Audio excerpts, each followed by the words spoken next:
Бишкекте кафеде өрт чыкты. Өзгөчө кырдаалдар министрлигинин маалымат кызматынан билдиришкенде, өрттү өчүрүүгө жалпы 2 бөлүм жана штаб тартылган. Бишкекте Масалиев жана Садырбаев көчөлөрүнүн кесилишинде жайгашкан кафеден өрт чыкты. Бул тууралуу өзгөчө кырдаалдар министрлигинин маалымат кызматынан билдиришти.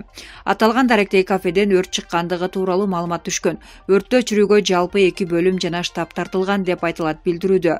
Булак Спутник KG. Оштогу калкты тейлөө борборунда кезек күткөндөр аралыкты сактабай жатышат. Ош шаарындагы калкты тейлөө борборунда кезек күткөндөрдүн саны көп болуп, тиешелүү аралык сакталбай жатат. Кече 21 майда Ош шаарында айрым мекеме ишканалар өз ишин баштады. Алардын катарында калкты тейлөө борбору да бар. Бирок Ош шаарындагы калкты тейлөө борборунун сыртында адамдар көп экенин жана алардын аралыкты сактабай жатканын көрүүгө болот. Аталган калкты тейлөө борборунун жетекчиси Алмазбек Кочонов республикалык ыкчам штаб көрсөткөн бардык санитардык нормаларды аткаруу менен иштеп башташканын билдирди. Алгач кызматкерлерибиздин дене табын өлчөп, андан кийин имаратка киргизип, аларга бет кап, кол кап, антисептик каражаттарын колдонуу керектигин айтылды. Эл менен аралыкты сактоо үчүн атайын тосмолор орнотулду. Имараттын ичи 3 ирет хлор менен тазаланып турат. Ал эми сырттагы элге аралыкты сактоо айтылууда, бирок эл тартипке баш ийбей жатат. Учурда аларды 3кө даяр паспорт ала тургандар, чет элдик жарандар, көбүнчө Россиянын жарандары, паспортко документ тапшыра тургандар кылып 3кө бөлдүк. Ал эми өкмөттүн 19 майдагы токтомунун негизинде паспортунун мөөнөтү өтүп кеткендер убара болбой эле койсо болот.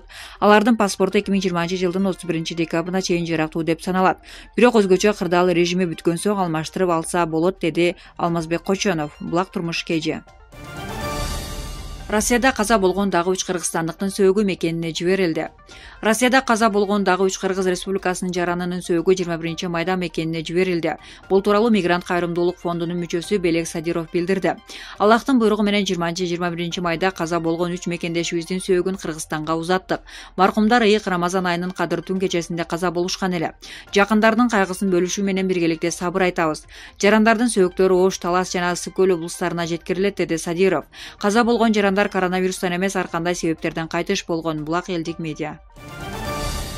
Рамзан Кадыров Москвада ооруканада жатат. Буга чейин бир катар жымакалар Кадыровдун коронавирус жуктуруп алган деп шектелип жатканын жазып чыгышкан, бирок кийин жардамчысы бул маалыматты төгөндөгөн. Чечен Республикасынын лидери Рамзан Кадыров Москвадагы ооруканалардын биринде дарыланып жатканын жеке булактарына таянып РИА Новости жазды. Буга чейин бир катар жымакалар Кадыровдун коронавирус жуктуруп алган деп шектелип жатканын жазып чыгышкан. Кийин анын жардамчысы COVID-19 каршы туруу боюнча ыкчам штабты өзү жетектеп иштеп жатканын билдирген. Расмий маалыматтарга караганда Чечен Республикасында коронавирус жуктургандардын саны 1000ден ашты. Анын ичинен 11 киши көз жумган. Булак Спутник KG. Көлдүн сезонун ачкан балакайлар. Бүгүн 21 майда Балыкчы шаарындагы базарда унаалардын көп болгону байкалууда. Ошондой эле жаш балдар көлгө түшкөн учурлардагы бар деп билдирди аймактык кабарчы. Бүгүн Балыкчы шаарындагы эски базардын айланасында эл жана унаа салыштырмалуу көп болду. Бет кап тагынган адамдар аз. Ал эми Балыкчы шаарындагы көлдүн жээгинде эс алып жаткан адамдарды да көрүүгө болот. Ушул күнгө чейин Балыкчы шаарында коронавирустун 2 учуру катталды. Булак Турмуш KG.